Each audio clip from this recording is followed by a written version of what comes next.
Good morning from Hong Kong. আজকের আমার destination হচ্ছে মাকাও। তো আমি যা শুনলাম লোকাল লোকের থেকে ইনফরমেশন নিয়ে যে আমাকে প্রথমে এখানে যেতে হবে হচ্ছে জর্ডান বলে একটা জায়গা আছে বাই MTR। তো MTR ধরে মানে মেট্রো ধরে and hair is the metro station. তো সর্বপ্রথমে তোমাদের দেখাবো হংকংয়ের মেট্রো, তারপরে আমরা এখান থেকে যে ধরে যাব কী করে মেট্রো কী করে ধরতে হয় সেগুলো সমস্ত দেখাবো। ইনফরমেশন সেন্টার কোথায় আছে সেগুলো দেখাবো, যেগুলো ট্রাভেলে important, the things you must know when you travel to Hong Kong. তো এইসব জিনিসগুলো দেখিয়ে দেবো। তারপরে আমরা যাবো হচ্ছে এখান থেকে জর্ডান বাই মেট্রো। এইবার ওখান থেকে আমরা ধরবো বাস, যেটা যাবে সমুদ্রের উপরের রাস্তা দিয়ে। এবার আমাকে প্রথমে যেতে হবে information centre to get the information কী করে আমরা যাব জর্ডানে, অ্যান্ড দেন তারপর আমরা ওখান থেকে বাস ধরবো, বাস ধরে আমরা যাব মাকাও। তারপর ওখানে ইমিগ্রেশন আছে, ইমিগ্রেশন ক্রস করে মাকাও ঢুকবো, ঢুকে আজকে থেকে কালকে ব্যাক। আর এই হচ্ছে ঠিক সকালের মেট্রোর দেখো প্রচুর ভিড় থাকে, কারণ ইটস অফিস আওয়ার। আর এরা সবাই যাচ্ছে হচ্ছে হংকং মেইন আইল্যান্ডে। আর ওই আইল্যান্ডটা হচ্ছে মেইন হচ্ছে অফিস, ব্যাংক, অফিস সমস্ত কিছু ওখানে আছে। আমাকে প্রথমে করতে হবে কি, আমার এখানে যে মেট্রো কার্ড আছে which is known as a octopus card, সেটাকে রিফিল করতে হবে। এগুলো সব হচ্ছে যে অক্টোপাস কার্ড আছে, অক্টোপাস কার্ড রিফিল করার কাউন্টার, বাস থেকে ATM, তো সব রকম ব্যবস্থাই এখানে আছে। চার্জ হয়ে গেল $50। তো এটা কিন্তু অলমোস্ট আমি মাটির নিচে 3 তলাতে চলে যাচ্ছি। এবার আমাকে যেতে হবে রেড লাইন ধরে জর্ডানে। হেল্প সেন্টারে দেখি একটু জিজ্ঞেস করে দেবো, madam I want to go Jordan. Jordan, this way, Jordan. This is the first station. How many? Next train is Jordan. Next stop is Jordan. Next stop. Thank you. বন্ধ হয়ে গেল, আস্তে আস্তে ট্রেন বন্ধ হয়ে গেল। কত সুন্দর অর্গানাইজ দেখো। এই হচ্ছে মেট্রো, ভুরভুর করে চলে গেল। আর হংকং মেট্রো কিন্তু সমুদ্রের তলা দিয়ে পর্যন্ত চলে হংকং মেট্রো, এটা একটা স্পেশালিটি। 1 মিনিটের ব্যবধানে, জাস্ট 1 মিনিটের ব্যবধানে সেকেন্ড ট্রেন চলে গেল। আর আমরা ঢুকে গেলাম, 1 স্টেশন পরেই না, তো দাঁড়িয়েই ঠিক আছে, দাঁড়িয়েই যাবো। হয়তো দাঁড়িয়ে গেলে কি তোমাদের পুরো ভিউজটাও দেখানো যাবে। পৃথিবীর প্রত্যেকটা প্রান্তের লোক এসব জায়গায় থাকে আর কাজ করে। আর এই দেখো সামনে সমস্ত কিছু, এই জর্ডান দেখো, আমার ডেস্টিনেশন হচ্ছে এটা মেনশন করা আছে, আমরা ওখানেই যাবো, মানে নেক্সট স্টেশনে আমার হচ্ছে জর্ডান। এইবার এক্সিট হলো, এবার আমাদের বাস ধরতে হবে ফর মাকাও বর্ডার। তো এবার সেটা জিজ্ঞেস করি, আমি এখানে এক্সিটে লোকেদের কাছে জিজ্ঞেস করে নেব কী করে যেতে হবে, শুনে নি। আমাদের এখন যেতে হবে এক্সিট A, যে ইনফরমেশন পেলাম এক্সিট Aতে গিয়ে রাইটে যেতে হবে, তারপর সেখান থেকে আমরা বাস ধরতে পারবো। তো সেটাই করব। আমার বুঝতে এখানে অসুবিধা হয় কোনটা এক্সিট A কোনটা এক্সিট B। চলো দেখি যাই, উপরে গিয়ে এক্সিট A আছে, এভাবে উপরে মেনশন করা থাকে, জাস্ট একটু মানে তারপরেও দেখতে অসুবিধা হয়। তা সেজন্য হেল্প সেন্টার আছে প্রত্যেকটা জায়গায়, মানে ইভেন মল এবং সব জায়গায়, সেসব জায়গায় জিজ্ঞেস করে করে যাওয়া যেতে পারে। তো আমাদের বললো এক্সিট Aতে গিয়ে টার্ন দ্য রাইট। আমি এখনও গোলক ধাঁধায় ঘুরছি। আসলাম, স্টেশন চেঞ্জ করলাম জর্ডান থেকে, আবার চলে আসলাম সেন্ট্রালে। সেন্ট্রাল থেকে এখান থেকে আবার আমাকে ব্লু লাইন ধরতে হবে। তো আমার বাসে যাওয়ার যে প্ল্যান ছিল সেটা চেঞ্জ করেছি, বিকজ অনেক কমপ্লিকেশানস, অত দূর মানে আমার পক্ষে কঠিন হচ্ছে। তো এখন থেকে এখন ব্লু লাইনের দিকে যাব। ব্লু লাইনে গিয়ে যে আরেকটা স্টেশন আছে সেখানে যেতে হবে। মনে হয় এটা রেড লাইন, এটাও রেড লাইন, ব্লু লাইন ওপরেই উঠতে হবে। অনেকটা কনফিউশনস হলো। এবার আবার বলি কী করতে হচ্ছে। আমাকে প্রথমে আমি আবার আসলাম সিনসাসুই স্টেশনে, ওখান থেকে আবার মেট্রো ধরে নিলাম হচ্ছে সেন্ট্রাল। এখন আছি সেন্ট্রালে এসে তারপর আবার আমাকে এখানে কনড লাইন, মানে লাইনের অনেকগুলো ভাগ আছে, সেই লাইন চেঞ্জ করে আবার সেখান থেকে সংওয়া, দেখো গ্রিন লাইন লেখা আছে সংওয়া, এইটা স্টেশন আমার 1 স্টেশন, বাস এখানে যেতে হবে। তারপর ওখান থেকে যেতে হবে ফেরিঘাট। ভেরি কনফিউজিং, প্রথম আসলে 1-2 দিনে তো মানে আমার মতন লোকের পক্ষে মুশকিল, তোমাদের পক্ষে তো আরও ট্রাভেল হবে মনে হয়, যারা ইন জেনারেল ইন্টারন্যাশনাল ট্রাভেল করনি তাদের জন্য।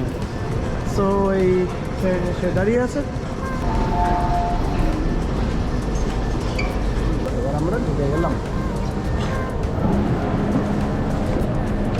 প্রচুর প্রচুর কনফিউশন হয় সত্যি বলতে, আমি ইউজ টু না, মানে এক একবার এক একটা শহরে সিটি চেঞ্জ হচ্ছে, তার নিয়ম রুলস সব চেঞ্জ হচ্ছে, তো কনফিউশন অনেক রকম হয়, লেন্দি হবে, আর এটাতে বুঝতেও পারবে কী করে হংকংয়ে মেট্রো ইউজ করতে হয়। দেখো আমার এখানে ডিরেকশন আছে সাংওয়াং স্টেশন এক্সিট সি, ঠিক দুঃখেই এখানে এক্সিট বোর্ড দেওয়া আছে, এদিকটা যেমন ই এক্সিট আছে, এতগুলো ডেস্টিনেশন আছে, এখানে এ আছে, বি আছে, সি আছে, ডি আছে। এবার আমাকে ধরতে হবে এক্সিট সি, এক্সিট সি ধরে তারপরে যেতে হবে হংকং মাকাও ফেরি স্টেশন, সেটা 5 মিনিট লাগবে। এবার চলো তাহলে এক্সিট সি এর দিকে। এক্সিট সি দেখো অ্যারো করে দেওয়া আছে এদিকে, তো এদিকে যাব। যে ইউজ টু না তাদের জন্য সমস্যা হবে, আমার জন্য তো এরকম ভালো রকম সমস্যা হচ্ছে জিনিসগুলো বুঝতে, বাট আমার মনে হয় 2-1 দিন মেট্রোতে ট্রাভেল করলে বা MTR-এ ট্রাভেল করলে তারপরে এটা ইজি হয়ে যাবে, বোঝাটাও সহজ হয়ে যাবে। এ দেখো একদম, এই দেখো উপরে ইন্ডিকেট করে দিয়েছে ABCD, এবার বাদিকে যেতে হবে, তো চলো ভাই বাদিকে, ইয়েস চলে গেলাম। আবার উপরে ABCD ইন্ডিকেট করা আছে, বিগ সিটি মেগা সিটি যেরকম হয় সেরকমই। আর সেকেন্ডলি এখানে মানে নট ইজি, খালি পুঁথিগত বিদ্যা যথেষ্ট হবে না এগুলো শহর ট্রাভেল করার জন্য, ইভেন কি বলে উপস্থিত বুদ্ধি দরকার আছে, ট্রাভেল এক্সপিরিয়েন্স দরকার আছে, আদারওয়াইজ এইসব শহরে চলাফেরা করতে অনেক টাকা লেগে যাবে। ইভেন যারা লোকাল লোক চলে তারাও নির্দিষ্ট রুটে চলে, অনেক কষ্টে পৌঁছালাম। যাই হোক উপরে ইন্ডিকেশন দেওয়া থাকে, তো ফেরিঘাটের ফেরি টিকিট কাউন্টারে এসব দেখো লেখা আছে, যেমন ইকোনমি ক্লাস, আমি ইকোনমি ক্লাসে যাব, উইকডেজে আছে 160, উইকেন্ডে আছে 175, তো আজকে হচ্ছে উইকডেজ চলছে, তো আজকে 160 হবে। 160 মানে ইন্ডিয়ান মানি তো অলমোস্ট ধরে রাখো 1800 টাকা ওয়ান সাইড ফেরির ভাড়া, সো নট ইজি। এই হচ্ছে ভিউটা, হচ্ছে শপিং মলের মধ্যে, আর ঠিক এর পেছনেই আছে হারবার, যেখান থেকে ফেরি ছাড়বে। যাতায়াতের ফেরি মানে এখান থেকে যাব এবং আসব, ফাস্ট বোট কি জেট ফেরি বলে একজন আছে, একদিনে যদি আমি ওখানে 1 নাইট স্টে করতাম তাহলে এটা আমার সস্তা হতো, যেহেতু আমি সেম ডে যাব সেম ডে আসবো, সেই জন্য এটা একটু আমার এক্সপেন্সিভ হলো। এদের অফার ছিল 1 নাইট, মানে 1 নাইট স্টে করলে সেখানে একটা অফার ছিল, যেটা নিতে পারলাম না আমি, যেহেতু সেম ডে আসবো সেই জন্য আমাকে টোটাল পে করলাম হলো 360 হংকং ডলার। 360 হংকং ডলার মানে অলমোস্ট 4000 টাকা আমার লাগলো। আর এই হচ্ছে ফেরিঘাটের পুরো ভিউ, নিচে শপিং মল, উপরে ফেরি স্টেশন। এইবার যাবো দেখি এবার বোর্ডিং শোডিং কী আছে সেগুলো সব করবে, জানতে বুঝতে না বেশ ভালো টাইম লাগে, যাকে তোমাদের সুবিধা হবে কারণ আমার কাছে সব ইনফরমেশনগুলো পেয়ে যাচ্ছ বলে। এবার আমার ফেরি আছে 1টায়, তো 12টা বাজে পৌঁছে গেছি ফেরিঘাটের সামনে। আর এই দেখো এখান থেকে পুরো ভিউ, সঙ্গে কিচ্ছু নাই, খালি পাসপোর্ট আছে আর মানি ব্যাগ, কারণ সেম ডে কাম ব্যাক হবে, তো পাসপোর্ট ছাড়া আর কিছু রাখিনি। স্টাফ অ্যান্ড কেবিন ক্রু, এইটা মনে হচ্ছে টার্বো জেট, আর এই হচ্ছে ফেরিঘাট। দেখো চেকিং হবো। You need this too? This is a return ticket. Yeah, it's a return ticket. Thank you. Okay, thank you very much. All departure, luggage check-in আছে, all departure আছে। এটা কিন্তু ইন্টারন্যাশনাল বর্ডার, মানে হংকং মাকাও দুইটা কান্ট্রিরই আলাদা passport, আলাদা সব কিছু, কিন্তু অন্য কান্ট্রির ব্যাপারে জানি না। ইন্ডিয়ানদের জন্য ভিসা অন অ্যারাইভাল আছে, আর ভিসা অন অ্যারাইভাল ফ্রি, তো বাকিটা এখন গেলে বুঝতে হবে। আমার পাসপোর্টে একটা নতুন স্ট্যাম্পও পড়বে ফর মাকাও, আর সেম ডে কাম ব্যাকও হবে। So let's check out. এই হলো ডিপার্চার, অল ডিপার্চার। ইমিগ্রেশনে মনে হয় এখানে ক্রস করতে হবে, আমার আইডিয়া নেই। এই হচ্ছে ফেরি টার্মিনাল, এখান দিয়ে যেতে হবে। এবার ইমিগ্রেশনে কাগজপত্রের খুব ইয়ে আছে, যাই হোক এখন উঠবো ফেরিতে। বসে পড়েছি ফেরিতে, এই হচ্ছে ফেরির ভিউ, বিশাল। এর ভাড়া, যাতায়াতের ভাড়া 4000 টাকা অলমোস্ট, আর মনে হয় আধা ঘন্টা 45 মিনিট লাগবে। এটা ফাস্ট বোট, আর এই দেখো পুরো বোটের ভিউ। ফার্স্ট জেট বলে, এটা হচ্ছে ইকোনমি ক্লাস। এর মধ্যে ইকোনমি ক্লাস আছে, তারপরে ক্লাসিফিকেশন আছে, ফার্স্ট ক্লাস অবধি আছে। রওনা হয়ে গেলাম হংকং থেকে মাকাওয়ের উদ্দেশ্যে। আজকেই অবশ্য রিটার্ন হবে, এখন বাজে 1টা। আমার রিটার্ন ফেরি আমি বুক করেছি হলো 8টা, মানে আমার কাছে 5:30 6টা অবধি আমি থাকতে পারবো। তারপরে যেভাবে হোক আমাকে ফেরি টার্মিনালে এসে ফেরি ধরতে হবে, সেম টার্মিনালে যেখান থেকে আমি যাব। সো এই হচ্ছে সিন। এবার যাই, গেলে বুঝতে পারবো বাকি কী কাহানি আছে। আর ফেরি ছেড়ে দিচ্ছে, ব্যবস্থা অনেকটা প্লেনের মতো। দেখো এখানে যেরকম ইয়ে আছে।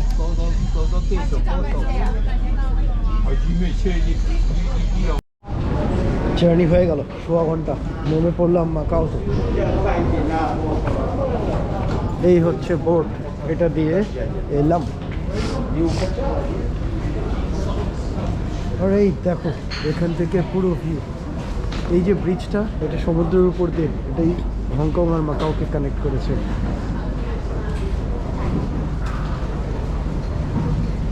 এই মুহূর্তে আমি আছি মাকাওতে।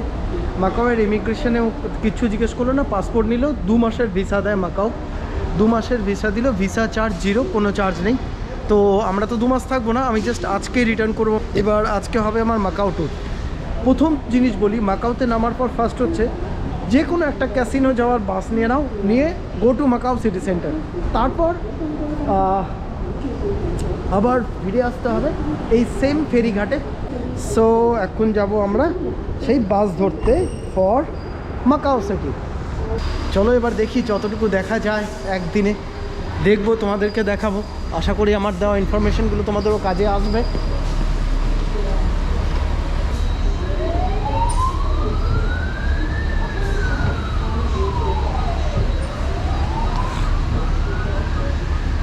এই যে বাসগুলো দাঁড়িয়ে আছে, এই হচ্ছে সব বাস স্টপ।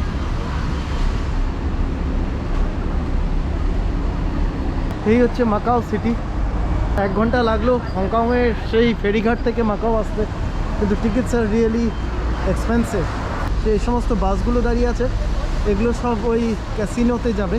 এর মধ্যে একটা বাস আমাকে ধরতে হবে, সেই বাসে আমাকে উঠতে হবে।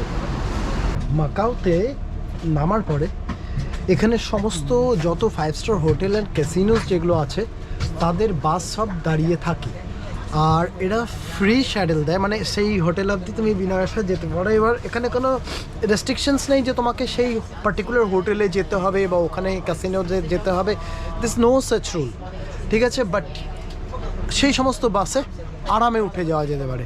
উঠে যাও তো এই হলো এই পোর্টে যে আমি আসলাম, আসার পর সোজা উঠে গেলাম বাসে। এটা 3 থেকে 3.5 কিলোমিটার ডিস্টেন্স আছে, তো এরা নিয়ে যাবে, চলে যাবে এদের সাথে।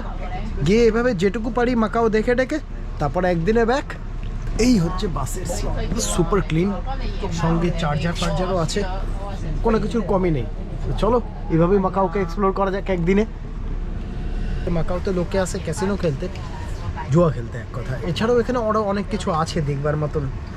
তো দেখা যাক কী কী দেখা যায়, সেগুলো দেখে টেকে আজকে রাতে আবার টিকিট করা আছে আমার, সেম ডে হংকংয়ে রিটার্ন করবো।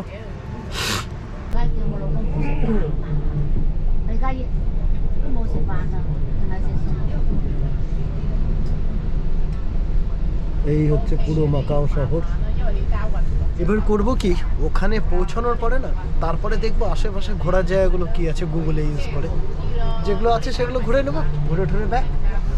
আর ক্যাসিনোতে যদি ক্যামেরা অ্যালাউ করে তো ঢুকে ভিডিও করবো। সম্ভবত অ্যালাউ করবে না, কারণ আমি সিঙ্গাপুরেও দেখেছি ক্যাসিনোতে ক্যামেরা অ্যালাউ করে না, কারণ অনেক মানে প্রচুর ধনী লোক যারা তারা ক্যাসিনোতে যায়, তো প্রাইভেসি এম্পার হয় বলে ওরা ক্যামেরা ক্যাসিনোতে অ্যালাউ হয় না।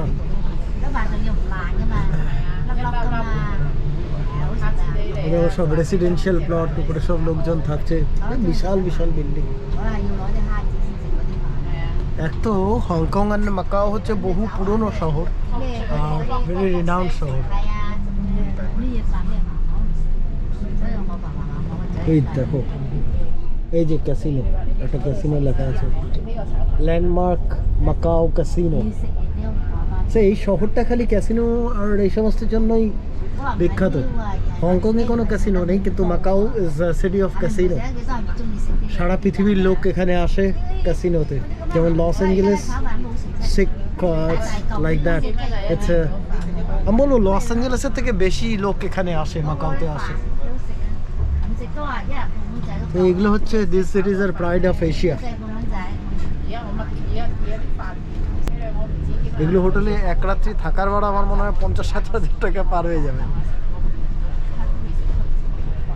এই দেখো এই যে এটাই হচ্ছে সব থেকে বড় ক্যাসিনো মাকাওয়ের। দেখো বিল্ডিংটা। পৌঁছে গেছি, এবার বাস থেকে নামবো। So welcome to Macau. এটা হচ্ছে আমার আজকে মাকাও সিটি দর্শন হবে।